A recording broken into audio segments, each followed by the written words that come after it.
start by saying thank you for electing me and Kamala as President and Vice President of the United States. You voted in record numbers in November. Your voices were heard, your votes were counted. The will of the people prevailed. We won 3 times here.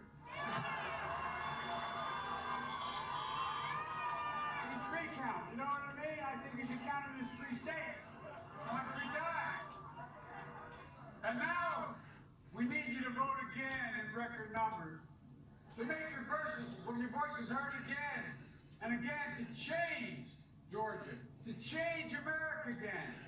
And this is not an exaggeration. Georgia, the whole nation is looking to you to lead us forward, for real. You know it. You cannot turn on any national television show without knowing about what's going on here and what you all are doing. The power is literally in your hands. Unlike any time in my career, one state can chart the course, not just for the next 4 years, but for the next generation. By electing John and the Reverend, you can make an immediate difference in your own lives, the lives of the people all across this country, because their election will put an end to the block in Washington, that $2,000 stimulus check. That money that will go out the door immediately. Tell people who are in real trouble. Think about what it'll mean to your lives. Yeah, it goes to people making $170,000 a year. Pay your mortgage. Pay down the credit card. Pay the phone bill, the gas bill, the electric bill. Just look around. Millions of people in this country out of work through no fault of their own. No fault of their own. Yeah, it was China Communist Party. Your friends, who your brother, or your son, and your brother are doing business with. At food banks, hours and hours and hours. This is the United States of America, for God's sake. And there's food lines like we've not seen since the Depression, and they're getting longer. Families, children, people have worked their whole lives and never asked for a thing except a fighting chance. Now, they're lining up for food. And you've been in office for 40 years. What have you done? This is some abstract debate in Washington. It's about real lives. Your lives, the lives of good, hard-working Americans. And if you're like millions of Americans all across this country, you need the money, you need the help, and you need it now. Look, Georgia, there's no one in America with more power to make that happen than you, the citizens of Atlanta, the citizens of Georgia. That's not an exaggeration, that's literally true. If you send John and the Reverend to Washington, those $2,000 checks will go out the door, restoring hope and decency and honor for so many people who are struggling right now. To drive the country into $4 or $5 trillion deficit. Those checks will never get there. It's just that simple. The power is literally in your hands. By electing John and the Reverend, you can break the gridlock that has gripped Washington and this nation. With their votes in the Senate, we'll be able to make the progress we need to make on jobs, on health care, on justice. The Green New Deal. Tear down the military. By electing John and the Reverend, you'll be voting and socialism. the resources they need to get the vaccines distributed. It's a shame what's happening now. It's a literal shame. I've said it before. Getting America vaccinated will be one of the most difficult operational challenges this nation has ever faced. But we've known it for the last months. This administration has gotten off to a god-awful start. The president spends more time whining and complaining than doing something about the problem.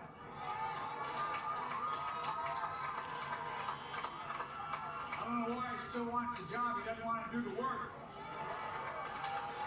Look. Shame on you, Joe Biden. Need help.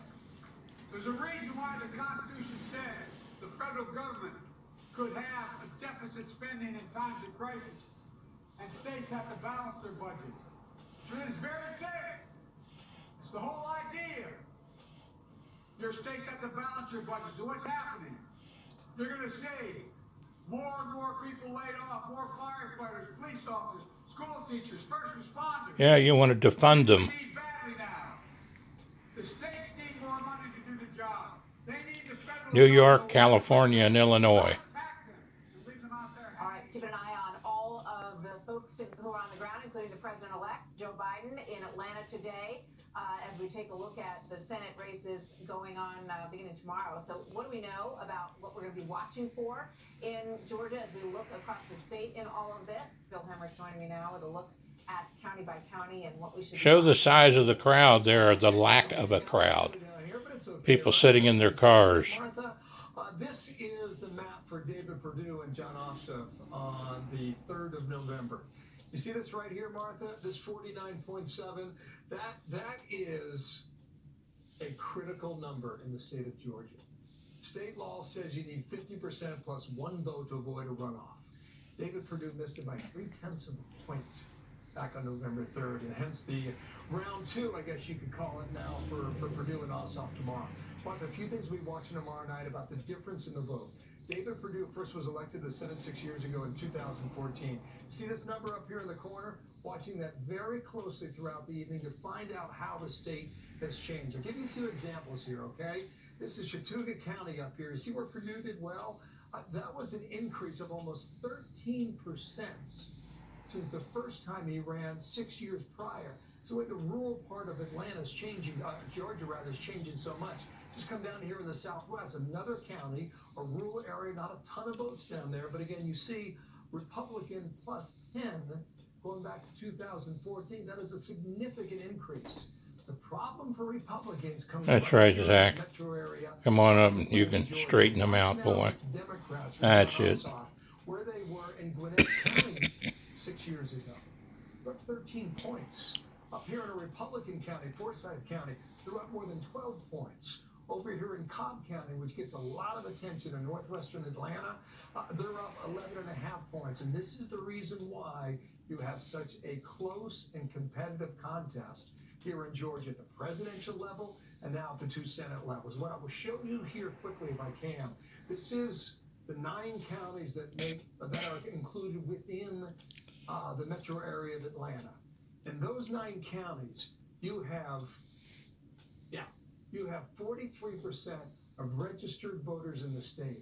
In the entire metro area of Atlanta, which consists of 29 counties, you have 59% of registered voters in the entire state.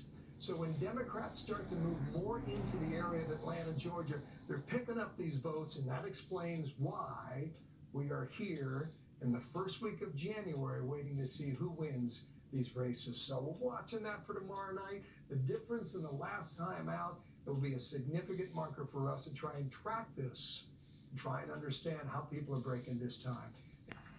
This is not hyperbole. You can change America.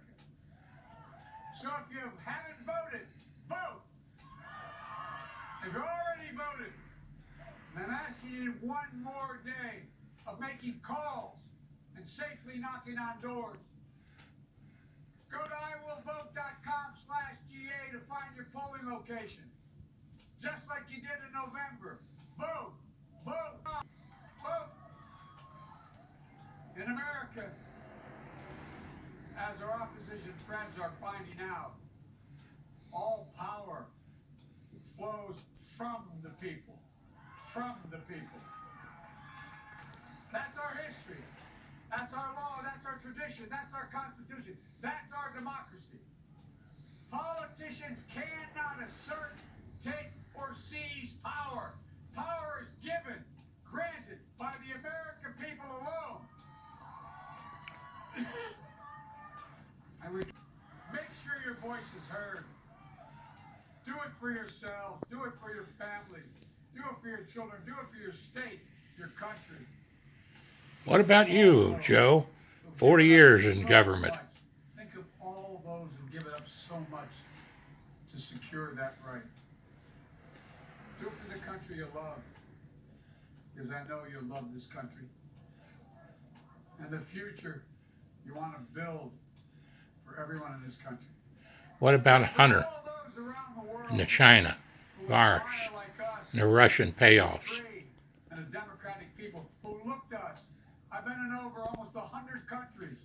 They all look to America. The power is in your hands. John and Reverend Warnock are counting on you. So is Kamala, so am I, and so is America. We're a nation built on honor, decency, dignity, and respect. America is and must continue to be a beacon of light, liberty, and democracy and unity. That's who we are. That's the United States of America. Then why haven't you treated the former president with the dignity that he deserved? Instead, you attacked him constantly, investigated him and tried to impeach him, and tried to have a coup against him. Shamefully, Joe Biden, you and Kamala Harris. Socialism